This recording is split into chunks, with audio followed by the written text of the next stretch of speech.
À Venelle, une maison bioclimatique en bois est en construction. Et c'est le propriétaire qui s'occupe de remplir les caissons des futurs murs avec un isolant qui sort de l'ordinaire, de la balle de riz. Voilà, ça se passe plutôt bien, ça s'étale facilement. Je vais te filer un petit coup la main à étaler, là, à la pelle. Je tasse un peu au pied d'abord, les coins, pré-tassement au pied, et après le rouleau ça me permet de lisser en fait. Une fois que tu as tout tassé au rouleau, tu remets un petit peu de Et après je balle. remets une petite couche dessus.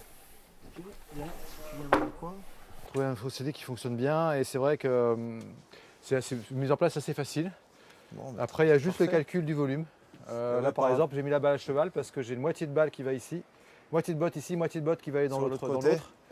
Par 350 kg de bottes, je fais mon calcul de volume, je sais que je dois avoir tant de bottes, une botte et demie ici, deux bottes au total, j'ai 3 bottes pour ces deux D'accord. panneaux. L'intérêt majeur que j'ai trouvé, c'est la mixité de ce produit qui garantit à la fois le confort d'hiver par son côté isolant et le confort d'été par sa capacité à retenir la chaleur et donc éviter que la chaleur rentre dans la maison l'été. Et c'est vrai qu'il y a peu de matériaux aujourd'hui biosourcés qui font ça, la paille le fait un petit peu aussi, mais après tout ce qui est autres produits classiques, ça le fait beaucoup moins.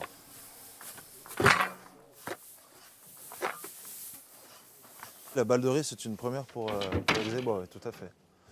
Nous, on est très intéressés par ce genre de produit parce que ça fait évoluer notre métier de la construction bois. Pas tout le monde accepte de se lancer dans des nouveautés techniques comme ça où on va perdre du temps, on va prendre du temps pour mettre en place les choses alors que une structure aime bien que ça roule, que ça avance, ce qui n'est pas toujours le cas dans ce genre de projet. L'objectif de cette maison, c'est je suis à RT 2020, c'est-à-dire à la fois énergie positive et carbone le moins possible. Donc avec des produits comme ça, on est parfait. On a du bois qui stocke du carbone, on a de la balle de riz qui stocke du carbone, on est vraiment dans du stockage de carbone, de la consommation de carbone. En plus là, on vient de Camargue, donc il y a un transport qui est minime, c'est à côté, donc on est vraiment bien dans la démarche.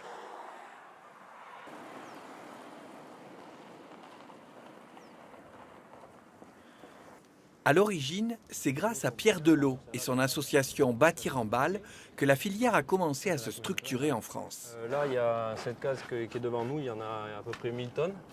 Je t'ai amené des échantillons, comme on avait dit la dernière fois, Oui.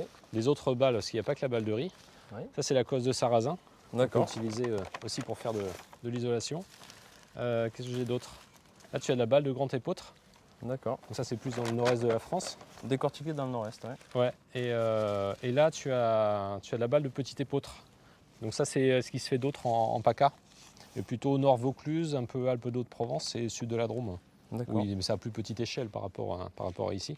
Bah, ça s'est passé en 2013 où j'ai vu en fait un Américain qui avait fait sa maison comme ça en 2004 et qui avait mis toutes les performances qu'il avait fait caractériser en laboratoire. J'ai vu ça sur internet et donc j'ai regardé, j'ai fait mais c'est pas mal. En Camargue, il y a 4 décortiqueurs et donc je les ai contactés pour récupérer déjà des premiers échantillons. À la base, c'était un déchet. Quand mon père a d'abord investi dans les silos avec d'autres familles de riziculteurs, à la base, on stockait juste. Et puis après, quand on a commencé à passer à l'étape de transformation, donc décortiquage et blanchiment du riz, s'est posé la question du traitement de la balle de riz. Donc on commençait, à défaut de marché, on l'avait pendu dans les terres, donc c'était véritablement un déchet. Au fur et à mesure des années, c'est devenu un coproduit avec une valorisation sur les litières animales. Avec mon frère, on a souhaité investir dans une presse pour densifier le produit. Même en grand camion spécifique fond mouvant, à 90 mètres cubes, on a un chargement utile de 8 ou 9 tonnes. Alors que là, le fait de compacter, on arrive à atteindre des chargements jusqu'à 24 tonnes.